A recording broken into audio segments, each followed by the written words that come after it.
vamos a continuar con la segunda sesión,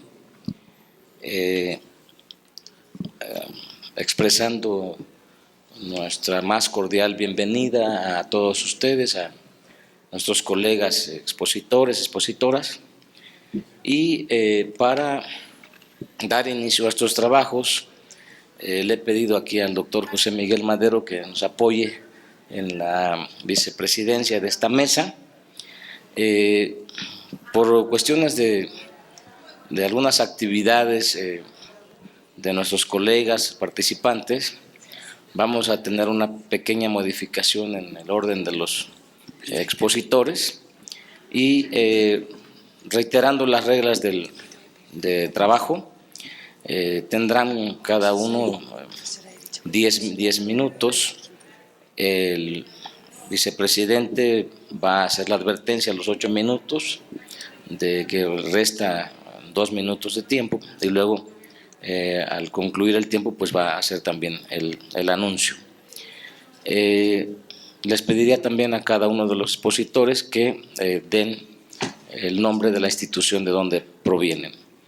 De tal manera que le voy a ceder el uso de la palabra para su exposición a la doctora Giseli Sangretti, quien va a exponer el tema de la democracia participativa, procedimientos constitucionales en el federalismo y su viabilidad real. Le doy el uso de la palabra. Muchísimas gracias, doctor. Bienvenido. Quiero agradecer en primer lugar a la organización, al doctor que tenía en primer lugar la palabra por haberme cedido. Tenemos un compromiso en la embajada y por eso me han hecho este favor. Mi nombre es Gisela Zingaretti, soy profesora de Derecho Constitucional de la Universidad Católica de Santa Fe, Argentina. El tema que voy a tratar por la brevedad, va a ser bastante rápido, va a ser un poco la tensión que existe entre democracia y federalismo. Evidentemente, entre Estado y democracia, la relación siempre fue tensa. ¿Por qué? Porque la democracia necesita del Estado para tornar efectiva las promesas para la ciudadanía en cuanto a las prestaciones necesarias y esenciales para la dignidad del hombre. A su vez, la democracia le exige al Estado que éste tenga un modo de operar que se mantenga en consonancia con la expectativa de desconcentrar, de descentralizar y diría de democratizar el enorme poder que reúne el Estado. En otros términos, no cualquier Estado resulta democrático, no cualquier Estado democrático resulta realmente democrático. ¿Cuál es la hipótesis que voy a presentar?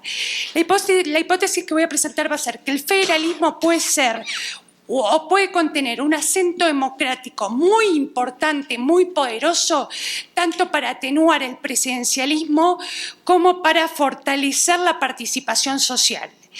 Para ello, ¿por qué? ¿Por qué fundamentalmente? Porque según Sartori, una de las definiciones del federalismo o una de las finalidades del federalismo es justamente dividir el poder para permitir la igualdad y la libertad de los habitantes. Entonces, el primer desafío que nos vamos a proponer, que es atenuar el presidencialismo, y cuando decimos presidencialismo vamos a hablar también de los ejecutivos a nivel local, porque tienen los mismos vicios, van a ser, primero, ¿cuál es el gran problema de los hiperejecutivismos? Que son los únicos que definen y ejecutan realmente las políticas públicas, concentran la totalidad de los recursos económicos, determinan la agenda de los medios de comunicación social, determinan crisis económicas cíclicas como la mayor parte de los países de América Latina. Existe un gran nivel de corrupción en todos los países de América Latina y fundamentalmente el decisionismo propio de los ejecutivismos. Esto va acompañado con un debilitamiento fuerte de los poderes legislativos a cualquiera de los niveles estaduales. A su vez, todos sabemos que existe una fuerte crisis en los partidos políticos en cuanto a canales de presentación de candidatos. A su vez, el federalismo, en consecuencia, no logra, en este sentido, si nos limitamos a esto y no continuáramos con la charla, lograr su propósito de atenuar el Ejecutivo si no lo compenetramos con la participación social.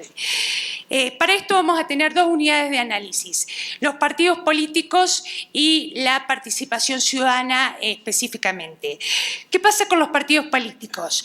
Evidentemente los partidos políticos han sido desafiados por los llamados outsiders, es decir, todos aquellos liderazgos carismáticos, citando a Weber como lo hacía Rosati, presidente o miembro de la Corte Suprema de la Nación de Argentina esta mañana, que determinan que estos liderazgos carismáticos debiliten a los partidos políticos que han perdido credibilidad tanto como se ha dicho en el panel anterior, por lo cual es necesario volver a la institucionalización de los partidos políticos, ya sea a través de concertaciones, de multiplicidad de partidos. En Argentina, por ejemplo, tenemos el gran problema del bipartidismo. A nivel local es necesario crear nuevos y de una manera fácil, accesible, con umbrales, tal cual se dijo en el primer panel de la mañana,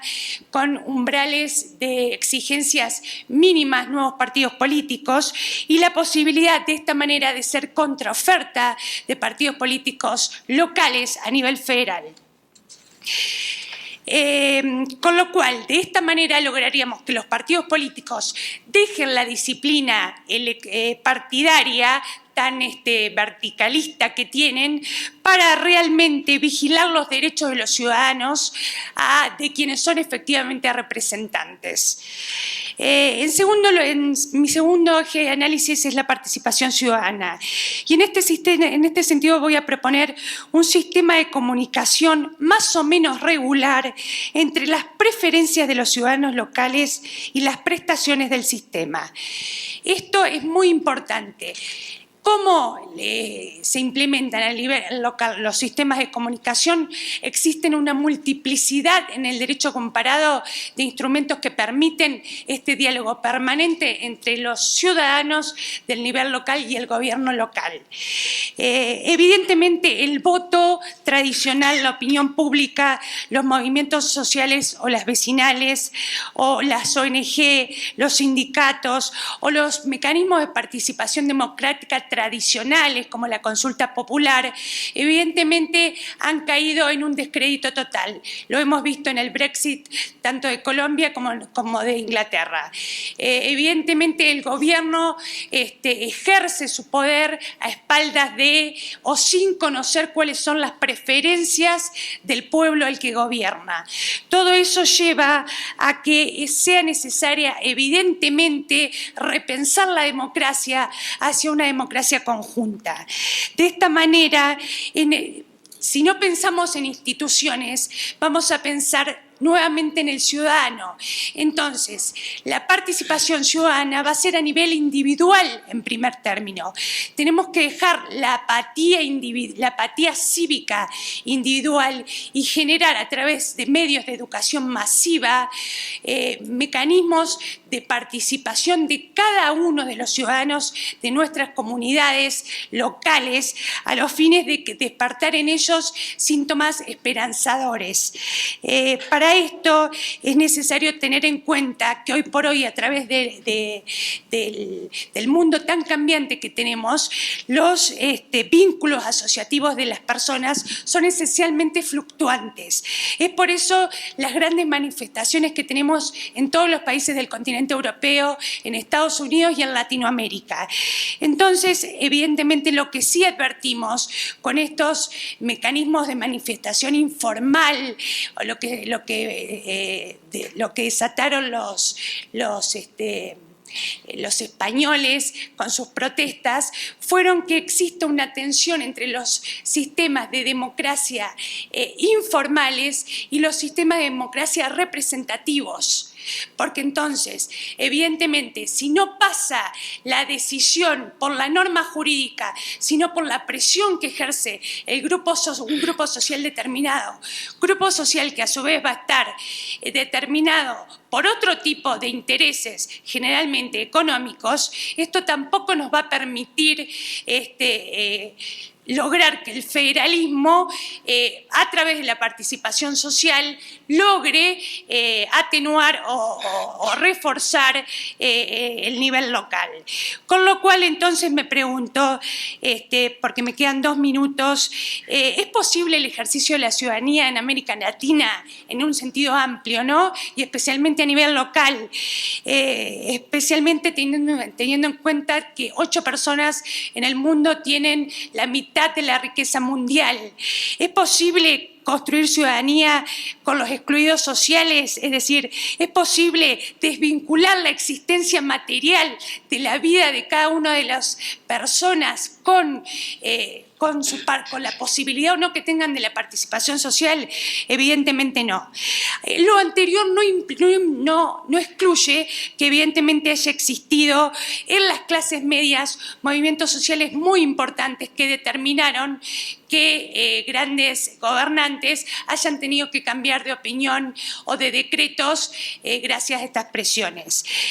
Conclusión, evidentemente lo que estamos tratando de requerirle tanto al Estado como a la sociedad civil, estamos convencidos que esto no es posible sin una sociedad civil involucrada, y para esto es fundamental la educación de cada ciudadano, el fortalecimiento de la democracia a través del despertar de la conciencia cívica en el orden municipal.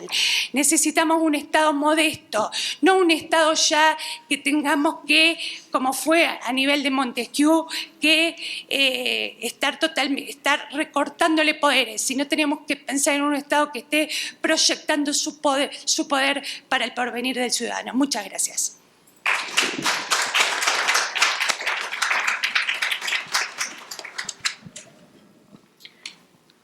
Muchas gracias a la doctora Gisela Ciangaretti, y le damos el uso de la palabra al doctor Eduardo Castellanos. Muchas gracias, doctor Manuel Rodríguez Aldaña, presidente de esta mesa. Muchas gracias, desde luego, al doctor Diego Valadez, al doctor José María Serna de la Garza y al director de nuestro instituto, al doctor Pedro Salazar, por la oportunidad de platicar con ustedes esta tarde acerca del gobierno local y la constitución política de la Ciudad de México, a partir de una pregunta: ¿incendio en la sala de máquinas o motín a bordo?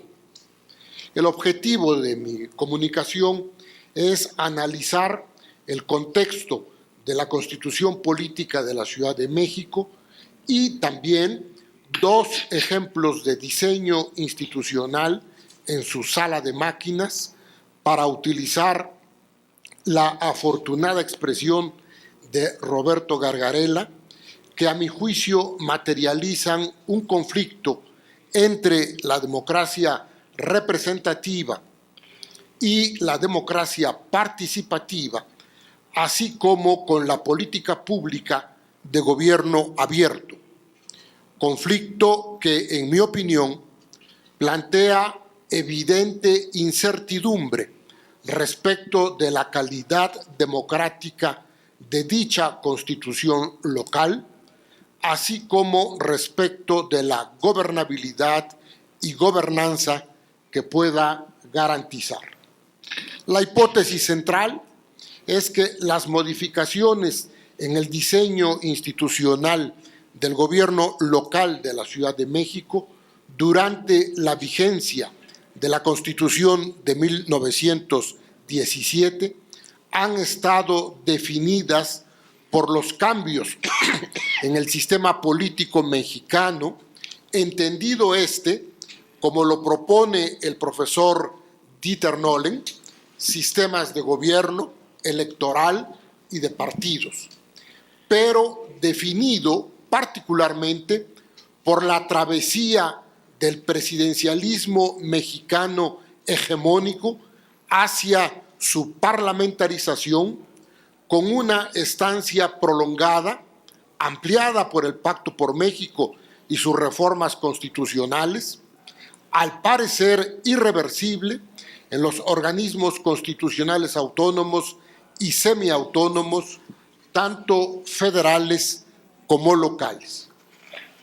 Las suposiciones auxiliares son la evaluación de las fortalezas y debilidades de la Constitución política de la Ciudad de México apenas empieza, pero es indispensable para no repetir en la reforma de las demás constituciones locales los errores y también reproducir los aciertos que habrán de resultar de una parte de su prodigalidad en derechos, libertades y garantías, así como de la misma generosa prodigalidad en mecanismos de participación ciudadana y gobierno abierto en su diseño institucional. Una multiplicación de tales mecanismos no aseguran calidad democrática. Más aún, pueden impedir gobernabilidad y gobernanza. Una constitución no puede dar soluciones mágicas a los problemas sociales, menos aún una constitución local, pero sí puede fácilmente complicarlos y retardar su solución. El contenido de mi comunicación escrita incluye introducción, antecedentes, la parlamentarización del presidencialismo mexicano, la reforma constitucional de 2016, el proyecto de constitución del jefe de gobierno, la Asamblea Constituyente en su integración y funcionamiento, los nuevos derechos y garantías, la sala de máquinas, y desde luego me interrogo si lo que ha sucedido es un incendio o un motín. Desde luego agrego las fuentes de información. La sala de máquinas de la Constitución de la Ciudad de México, obviamente, poder legislativo, poder ejecutivo, poder judicial, organismos autónomos, alcaldías y consejos de alcaldías, así como una buena cantidad de órganos, comisiones, mecanismos, sistemas y demás entes públicos y sociales para la buena administración de la ciudad. Los organismos autónomos solamente se agregan Consejo de Evaluación de la Ciudad de México y el Instituto de la Defensoría Pública. Los demás están en las entidades federativas en los estados de la República, como lo señala el propio artículo 122 constitucional. Pero mi propuesta para confirmar la hipótesis que he planteado es el análisis de dos figuras: el Consejo Judicial Ciudadano, para designar a los integrantes del Consejo de la Judicatura del Poder Judicial de la Ciudad y proponer ternas para la designación del fiscal general y de los fiscales especializados en materia electoral y anticorrupción. Y asimismo, la otra figura a evaluar, consejos ciudadanos para designar a los titulares o integrantes de los órganos superiores de dirección de los organismos constitucionales autónomos. El Consejo Judicial Ciudadano está integrado por 11 personas, de las que 7 serán profesionales del derecho, deberán gozar de buena reputación y haberse distinguido por su honorabilidad e independencia. Y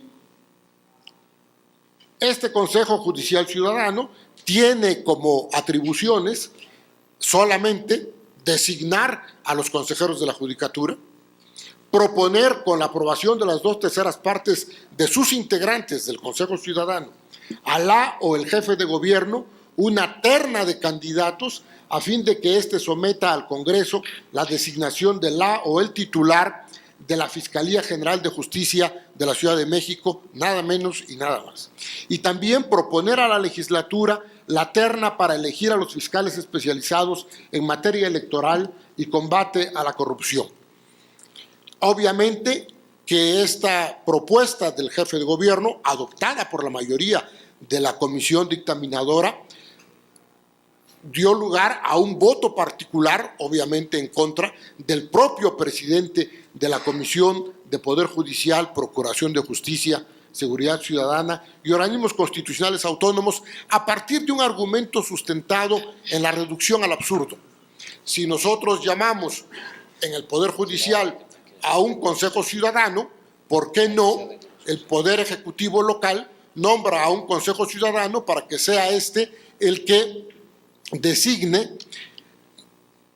a todos los secretarios de gobierno del gobierno local, del jefe de gobierno? O bien, ¿por qué no las cámaras legisladoras nombran a un Consejo Ciudadano para que el Consejo Ciudadano designe al secretario de Servicios Parlamentarios, al secretario de Servicios Administrativos de la Cámara y al titular de la entidad superior de fiscalización? Los consejos ciudadanos en el proyecto, ya al igual que los consejeros del Consejo Judicial Ciudadano, se constituirán cada 4 años con consejeros ciudadanos de carácter honorífico. El nombramiento, esto es lo que decía el proyecto, lo reguló con mayor puntualidad el dictamen.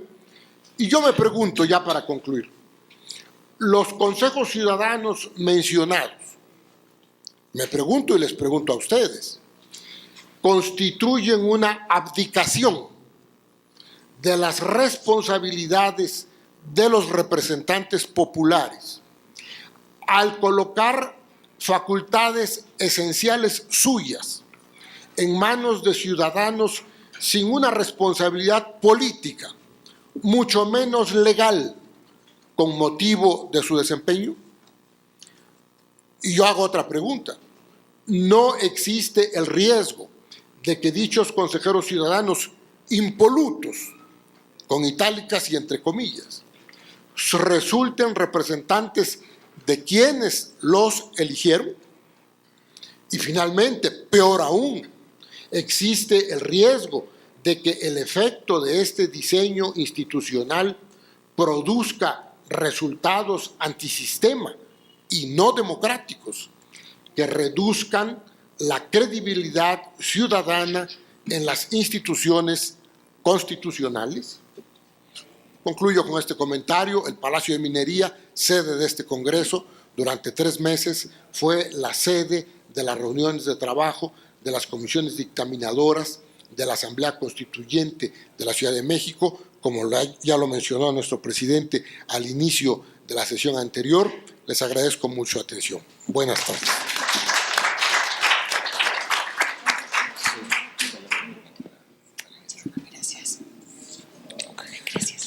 Muchas gracias al doctor Eduardo Castellanos por su exposición y cedo el uso de la palabra al doctor José Miguel Madero Estrada, quien hará su exposición con el tema Caso Mexicano, Génesis y Evolución Histórica del Gobernador del Estado.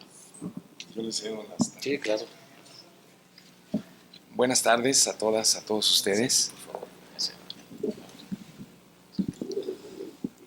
Soy profesor de Derecho Constitucional de la Facultad de Derecho de la Universidad Autónoma de Nayarit y me he interesado en los últimos años en la línea de investigación del derecho constitucional estatal, que cada día cobra, a mi juicio, mayor importancia, como lo corroboran las intervenciones que hemos escuchado a lo largo de esta tarde, particularmente la última del doctor Castellanos. De manera que para mí es un honor y agradezco al doctor Diego Valadez su invitación. Con mucho gusto quiero tratar con ustedes un caso, el caso mexicano de los gobernadores, pero desde una perspectiva preliminar por los tiempos a que estamos acotados, a reserva de que estamos entregando una comunicación y tratando de desarrollar una ponencia más de fondo sobre este punto. Los gobernadores no son importantes a partir de los últimos años, siempre lo han sido en un sistema federal, incluyendo el mexicano. Lo que pasa es de que la perspectiva es diferente. Después de que se puso en vigor la Constitución de 1917, se plantearon paradigmas de relación entre el poder presidencial nacido de esta, fuerte, concentrado, a diferencia de la Constitución de 1857. De manera que el presidente tuvo que tratar con caudillos al frente de los ejecutivos locales, con caciques, verdaderos líderes que en forma violenta tenían un control de las respectivas entidades federativas, en su gran mayoría. Cuando se sofoca este movimiento caudillista, estos cacicazgos locales, estamos hablando de un proceso en el que hay la aparición del partido, poderoso, que gobernó mayoritariamente hasta casi fines del siglo XX. Bien, pero entonces los gobernadores siempre fueron una parte central del control político que se multiplicaba hacia las distintas demarcaciones territoriales de las entidades federativas, siguiendo el modelo del presidencialismo.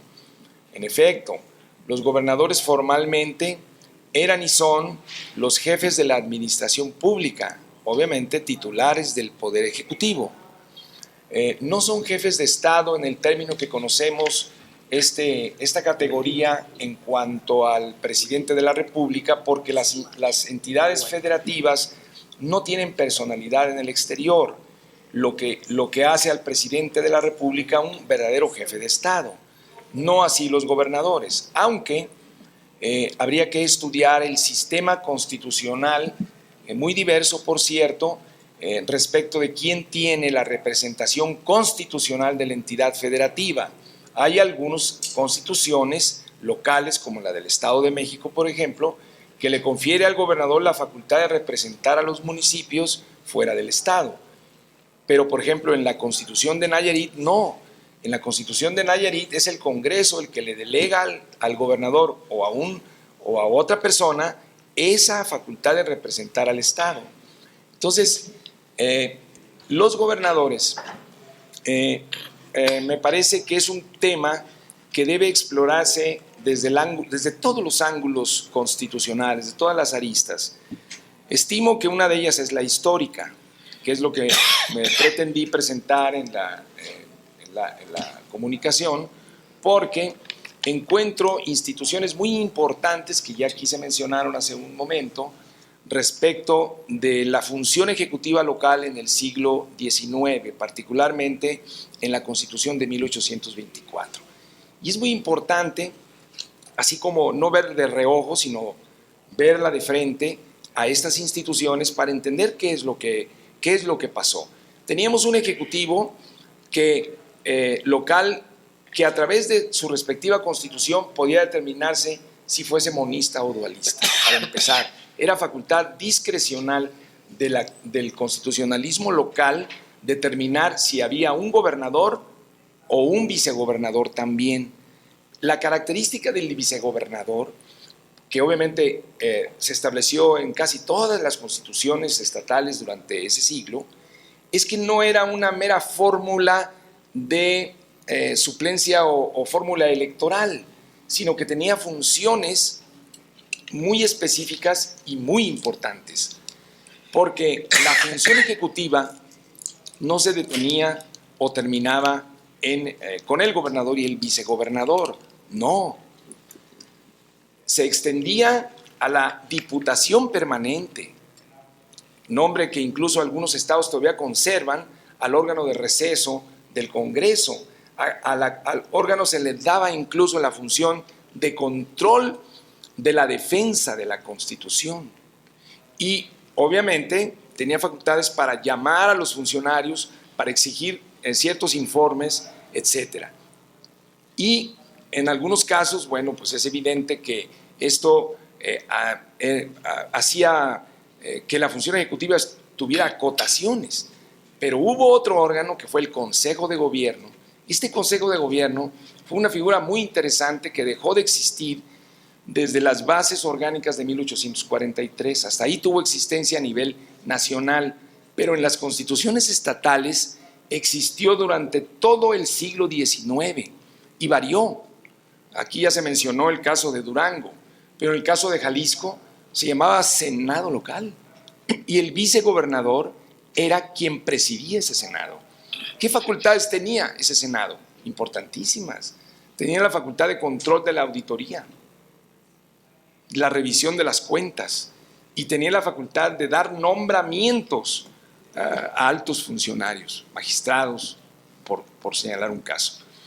Pero hay un dato también curioso en el constitucionalismo local.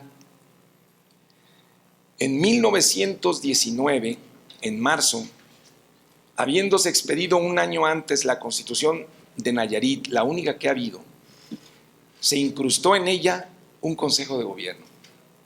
Este Consejo de Gobierno, que era una añoranza del siglo XIX, incrustada ahí a principios del XX, con toda la influencia de la Constitución del 17, fíjense, el constituyente local de Nayarit incrusta esta figura y dice: secretario general de gobierno, presidente del Consejo. Y incluye ahí al presidente del tribunal, a los jueces de la capital, al presidente municipal y a un director de rentas, que es el equivalente actual de, digamos, de finanzas o administración. ¿Cuál era la función de este consejo? Igual que en el siglo XIX, dar dictamen al gobernador de aquellos asuntos que le pidieran. ¿Por qué tiene ese comportamiento el constituyente local? Pues porque quiere controlar a la función ejecutiva. Y el siglo XIX nos da muchas luces, de suerte que explorar en él todas estas circunstancias pues nos permite cabalmente poder entender que uno de los grandes desafíos del constitucionalismo local no está solo en la división del poder. A los constituyentes de 1824 no les preocupó que la división del poder fuera un asunto de libertades. Pero actualmente la división del poder no es solamente un tema organicista del poder, tiene que ver con la defensa de los derechos humanos. Y hay aquí un órgano, el Ejecutivo, que no se pliega totalmente en el actual siglo, en el actual devenir de las circunstancias, por todo lo que hemos conocido que está pasando en los estados. Me parece que hace falta una reforma profunda al régimen estatal en cuanto a la función ejecutiva. No estoy haciendo a un lado las demás, sino solamente estoy señalando como producto de la experiencia que he vivido en el estudio de este tema, este importante desafío. Muchas gracias.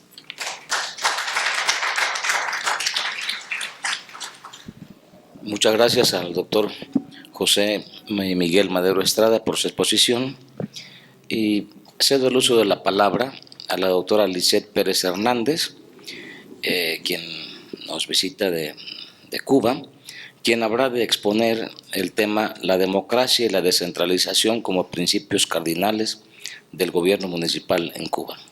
Adelante. Muchas gracias. Buenas tardes. Bueno, primero me sumo a mis colegas en el agradecimiento por la gentil invitación de los organizadores de este evento para que en mi persona y en representación de mi país podamos participar. Y segundo, también aprovechar la ocasión para celebrar y felicitar la organización de este gigantesco congreso y el éxito que se avisora solo a 24 horas de concluir. Bueno, efectivamente, vengo un poco a hablar de la democracia y la descentralización como principios cardinales del gobierno municipal, particularmente en Cuba. Es usual que en los estudios políticos en sentido general, en el marco del derecho constitucional en especial, los procesos se analicen de manera global, siempre visto desde los gobiernos centrales. Sin embargo, los tiempos cambian, las ciudades y los espacios pequeños y locales comienzan a jugar un rol más protagónico y hace que algunos autores, en especial latinoamericanos, sobre todo en esta última década, insistan en quien esté pendiente del futuro y no aborde el espacio político llamado ciudad como la nueva realidad, está totalmente equivocado. Está en una posición totalmente antihistórica. Bueno, teniendo lo anterior como premisa, abordaremos el estudio del municipio eludiendo en lo posible el frecuente error metodológico que convoca, por lo general, a un análisis exclusivamente institucionalizado. Para que sean prósperos, para que sean sostenibles, hay que tener en cuenta que los municipios terminan siendo la vara a través de la cual se mide la misma aspiración a dimensión mayor, digamos, que a escala estatal. Es importante, en ese sentido, tener en cuenta algunas premisas cuando se va a hablar en particular de Cuba. La municipalidad en Cuba tiene una perspectiva tradicional. Está heredada no solamente de los tiempos de la colonia, como puede suceder con cualquier país latinoamericano, sino que su trascendencia política ha sido cíclica, y eso es importante tenerlo en cuenta. Ha respondido a distintos momentos históricos, intereses que históricamente han primado y expresa en consecuencia de forma diversa en las constituciones y en las regulaciones ese particular. En este análisis que nos convoca precisamente con esa visión histórica, es trascendente sentar un momento la atención en la Constitución de Querétaro. Con una visión de 100 años es posible percibir que es imprescindible tenerla en cuenta. Primero, porque el constituyente se preocupó por elevar a la Constitución el principio de libertad municipal. Lamentablemente en ese momento histórico no lo logró, pero logró sembrar la semilla de la autonomía financiera. Y sin embargo aceptaron en algo que luego de 100 años es prácticamente indiscutible. Al proyectar el municipio lo hicieron como una escuela primaria de la democracia. Yo creo que para nadie es un secreto que es el espacio donde más democrático donde más democracia se puede realizar. Bueno, en un balance actual en Cuba, la historia demuestra que al municipio lamentablemente le han faltado alas para ejecutar su propio vuelo. En particular, la centralización ha mediado sus caracteres más sobresalientes, atando el despliegue de la iniciativa propia. El municipio, en consecuencia, está por merecer un voto de confianza para el progreso y la sostenibilidad de la localidad y con ella de la nación. De forma muy breve, quiero hacer un balance, un estudio a partir de dos variables, las que le dan título a esta exposición: descentralización y democracia, teniéndolos en cuenta, como es natural, como principios cardinales para el perfeccionamiento institucional y funcional. Y lo quiero hacer a partir de dos bloques, porque los retos que enfrenta la municipalidad cubana hay que analizarlos. En un primer lugar, sobre aquellos aspectos en especial apegados a la institucionalización que, aunque están constitucionalmente reconocidos, aunque están desarrollados por otras disposiciones inferiores, todavía urgen un perfeccionamiento porque demandan una realización efectiva. Están regulados y puede que estén regulados de manera correcta, pero no funcionan como debieran funcionar. De cara en particular a la concepción estructural del municipio en Cuba, la Constitución consagra como órgano superior de poder territorial a la Asamblea Municipal, a diferencia de lo que es una tradición iberoamericana que sitúa al Ejecutivo como centro. En Cuba el diseño concibió que las asambleas en representación de los intereses mayoritarios de la población deberían ser el centro, el órgano rector y superior. Sin embargo, aun cuando está consagrado de esa manera y pudiera ser en su realización sin duda más democrático, en la práctica funciona de manera diferente, porque por razones objetivas, subjetivas y errores y cuestiones que llevaría mucho tiempo explicar acá, los consejos de la administración, que son órganos que se encargan especialmente, como su nombre indica, de administrar, pues llevan al final, en buen cubano y nada académico, la voz cantante de las decisiones municipales. Por lo tanto, lo que pudiera ser una expresión genuinamente democrática se ve distorsionada. Hay otro elemento importante que hay que tener en cuenta. En Cuba hoy se transforma la municipalidad desde distintos puntos de vista. Hay un experimento que algunos de ustedes pueden haber conocido sobre él en 2 provincias de reciente creación, precisamente para perfeccionalidad de la municipalidad. Pero están enfocadas en un aspecto estructural, funcional a partir solamente de determinadas atribuciones que se le conceden a los órganos que lo conforman, pero todavía no ha alcanzado ni en la percepción ciudadana ni en el funcionamiento real lo que el municipio demanda y espera. En particular, vinculado con los mecanismos de participación, que es otro de los elementos que, aunque están regulados, están requiriendo una efectividad mayor. Por exceso de formalismos, limitaciones en ocasiones de carácter cívico, elementos genuinos de la democracia, como pueden ser la rendición de cuentas, el control, la revocación, mecanismos en general de participación, por cada uno de ellos puede tener una historia particular, no son realmente lo democrático que debieran ser, no en su concepción, repito, sino en su realización. Me quiero detener solo con una institución que puede distinguir desde el punto de vista teórico la democracia cubana, que es la rendición de cuentas, un espacio de participación genuina donde los electores pueden exigir cuentas a partir de determinados mandatos imperativos que reciben los delegados en cada circunscripción, pero lamentablemente ni los ciudadanos llegan a comprender realmente el derecho del cual disponen, ni los representantes tienen toda la capacidad de gestión y de resultado que mostrar a los electores como para brindar una confianza y una credibilidad que dignifique la municipalidad. Por eso, repito, son de los elementos que están debidamente regulados, aunque por supuesto no perfectos, pero lamentablemente siguen requiriendo perfeccionamiento en su funcionamiento. Bueno, el segundo bloque ya está más dedicado a determinadas limitaciones e insuficiencias que tenemos de origen en la concepción que hoy constitucionalizamos. La primera, la determinante, es que en Cuba hay una excesiva centralización que frena no solamente el municipio en su gestión, sino todo el diseño del poder popular. Sabemos que la descentralización debe tenerse en cuenta como una necesidad para alcanzar un funcionamiento estatal más democrático. No tengo que insistir en algo que es conocido por todos los aquí presentes. De hecho, una propuesta en ese sentido, en el caso nuestro, no significaría minimizar el papel del Estado, como no sucede en ningún otro lugar donde la descentralización es un principio, ni separarlo del control económico, sino obligatoriamente crear articulaciones de vida entre todos los órganos estatales, dándole el espacio a los municipios, en particular en las decisiones que libremente puedan hacer sobre las necesidades y prioridades particulares de sus localidades. Motivado o derivado de ello, aunque parezca algo muy reducido o muy limitado, en Cuba lamentablemente no están debidamente asignadas las competencias a los municipios.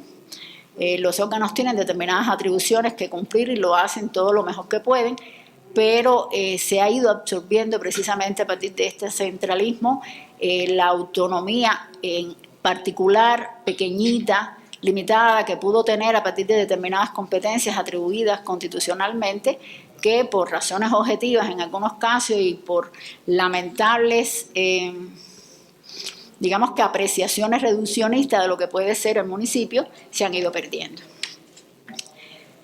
Bueno. También es importante tener en cuenta en este segundo bloque que no basta la institucionalidad lograda, la constitucionalización y el perfeccionamiento que puedan tener los municipios si no se logra la efectividad de cara a que los ciudadanos efectivamente, a través de todos los vínculos democráticos previstos y de fórmulas diversas, ¿no?, puedan tener canales auténticos para crear un diálogo responsable entre gobernantes y gobernados. Para todos ustedes saben que para ello los municipios pueden significar un enclave, ya voy a cerrar, un enclave especial. ¿Cómo pudiéramos resumir algunos de los retos que tiene la municipalidad cubana hoy?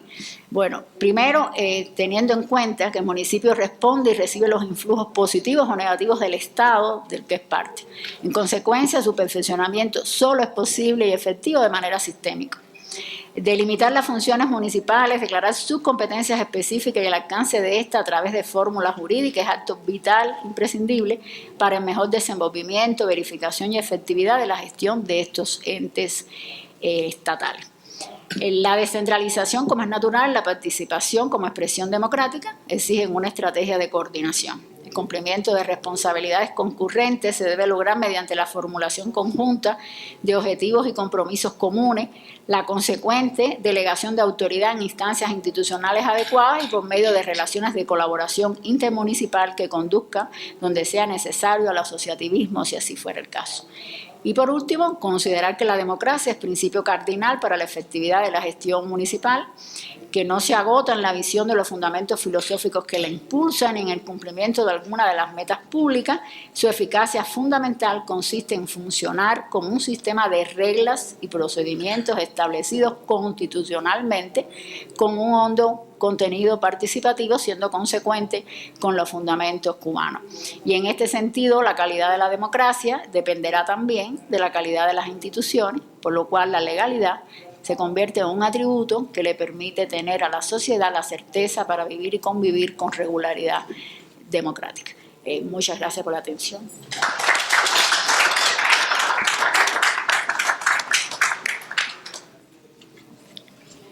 Muchas gracias a la doctora Lizeth Pérez por su exposición. Y ahora cedo el uso de la palabra a nuestro colega Alfredo Sainés Araiza, quien habrá de exponer la comunicación Constitución Política de Guanajuato de 1917, el Poder Legislativo. Adelante, por favor. Gracias. Muy buenas tardes tengan todos ustedes. Ante todo, pues agradezco la cálida hospitalidad de todos los que han organizado este 13º Congreso Iberoamericano de Derecho Constitucional y sobre todo, bueno, pues también agradecer aquí la participación de los colegas que para mí es muy significativo alternar con ellos en este momento. Comenzaré estableciendo dos supuestos. Es una ponencia de 27 cuartillas que por cuestiones de tiempo resulta pues obviamente difícil poder sistematizar, pero trataré de abonar solamente estos dos supuestos. Primer supuesto es que el Poder Legislativo está ahora sí que implícito en el principio de la división de poderes. Este principio de la división de poderes parte de un supuesto que ustedes pueden visualizar ahí en esta diapositiva. Obviamente estamos hablando de que este principio de división de poderes nace justamente con la elaboración que hicieron los diputados franceses de 1789 en la Declaración de los Derechos del Hombre y del Ciudadano, particularmente en el artículo 16, que establece dos condiciones para que exista una constitución. Primera condición, que haya una separación de poderes, lo que hoy en día los juristas llaman la parte orgánica, y una segunda condición, obviamente, que haya un respeto a los derechos de la sociedad, lo que hoy los juristas llaman la parte dogmática. Esto lo podemos observar en el devenir de las constituciones y se plasma por todas las constituciones del mundo. Obviamente, la Constitución monárquica española establece estas dos condiciones, particularmente la división de poderes en el artículo 15 constitucional, en el artículo 16, 17 y 18 de la Constitución monárquica española. Siguiendo pues este hilo conductor, lo vemos reflejado también en la Constitución de 1824, 57, hasta llegar a la de 1917, y esta misma tendencia no va a ser ajena a las constituciones locales. Y obviamente Guanajuato tuvo 3 constituciones. La primera constitución es de 1826, una segunda constitución es de 1861 y la constitución a la cual hoy conmemoramos y estamos rumbo a su centenario es justamente la que es publicada el 18 de octubre de 1917. Parto también bajo otro supuesto y señalo que cada constitución es hija de su propia historia y así lo confirma el contexto, la concatenación de sucesos, circunstancias comunes, particulares, factores endógenos, exógenos, a la par de la intencionalidad de los autores que la han escrito o han influido en los textos constitucionales, dando pauta al carácter de las constituciones de México y particularmente dando pauta también al carácter constitucional local.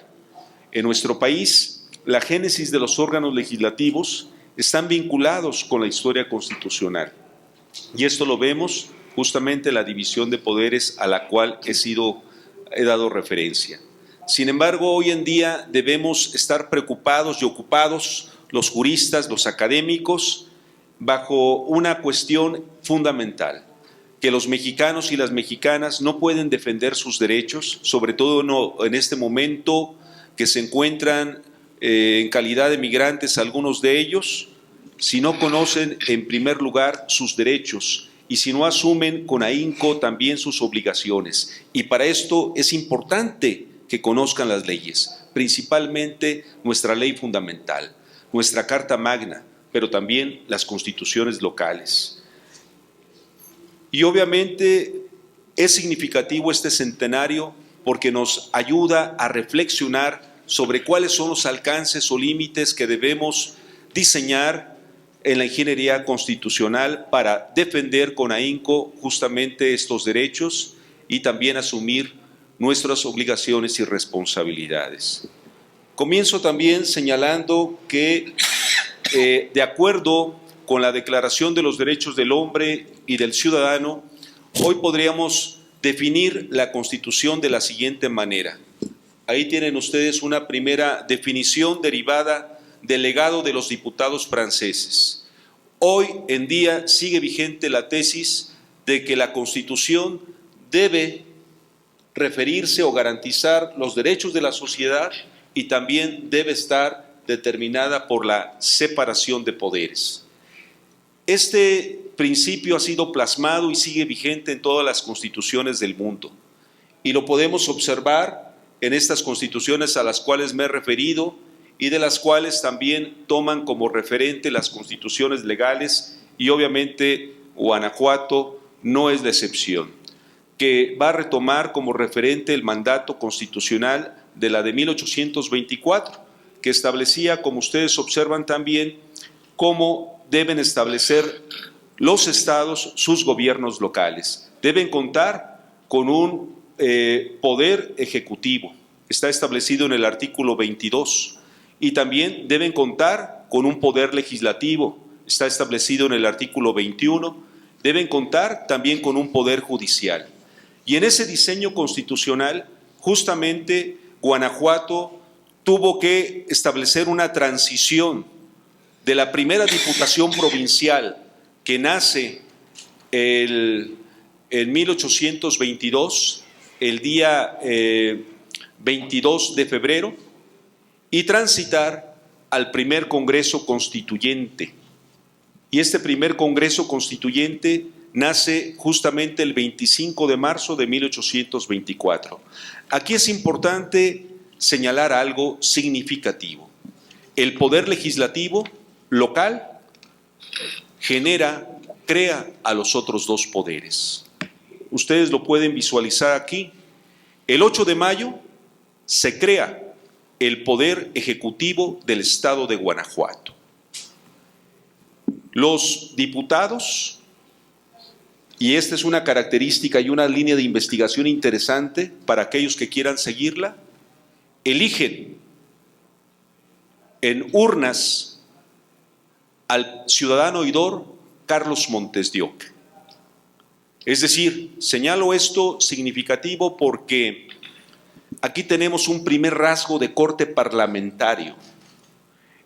El ciudadano oidor Carlos Montes de Oca no es elegido popularmente como hoy lo concebimos a los ejecutivos, sino el primer gobernador del estado de Guanajuato va a ser elegido, ¿sí? Ahora sí que por voto de cédulas, y va a ser elegido prácticamente el día 8 de mayo de 1824 por este primer Congreso Constituyente. La pregunta y la reflexión es si todas las legislaturas estatales también hicieron lo propio, siguieron el mismo cauce, tuvieron el mismo rasgo de corte parlamentario o no. Si es así, entonces estamos ante una situación donde los rasgos de corte parlamentario definieron prácticamente la génesis de nuestra división de poderes. Y posteriormente vemos que también es elegido el Poder Judicial el 8 de junio de 1824. Continuó con esto y ustedes podrán observar también la integración del primer Congreso Constituyente. Fueron 11 diputados.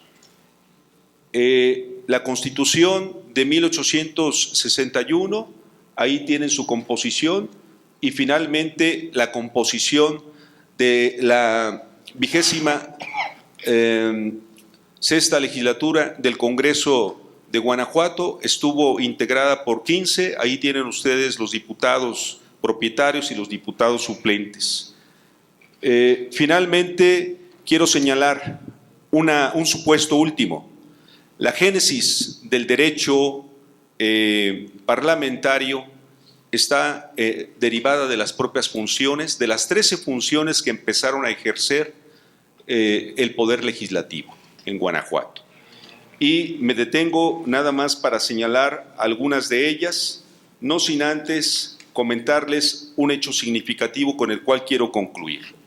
La Constitución guanajuatense de 1917 reconoció el derecho político activo a las mujeres, antes que la Carta Magna, al permitirles votar en las elecciones para nombrar funcionarios municipales, bajo la condición de que sean profesionistas y las que vivan de sus rentas o propiedades inmuebles o que tengan establecimientos mercantiles o industriales abiertos. Estas últimas siempre que sepan leer y escribir. Esto está establecido en el artículo 21 de la Constitución Política del Estado de Guanajuato de 1917. Obviamente estas dos condiciones para su tiempo es un avance significativo.